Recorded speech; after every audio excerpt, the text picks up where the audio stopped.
علت ایجاد دیسک کمر. علت ایجاد دیسک کمر و عصب سیاتیک میتواند شامل عوامل فیزیکی و شرایط پزشکی باشد. برخی از این علل‌های ایجاد: سن.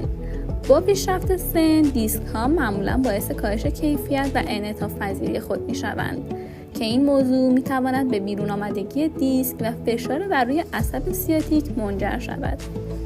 ضعف عضلات. ضعف عضلات پشت و شکم میتواند باعث بار زیادی بر روی مهره ها شود که به نوبه خود باعث فشار بر روی دیسک و عصب سیاتیک می شود. صندلی نامناسب.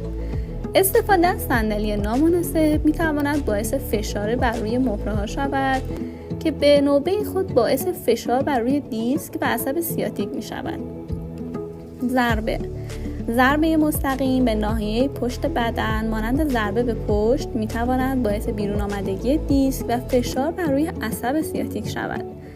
چاقی می تواند باعث افزایش فشار بر روی مهره‌ها شود که به نوبه خود باعث فشار بر روی دیسک و عصب سیاتیک می شود. شرایط پزشکی مانند آسیب به ناحیه پشتی بدن، صافی کف پا و انحراف زانو می تواند باعث بروز دیسک و عصب سیاتیک شود.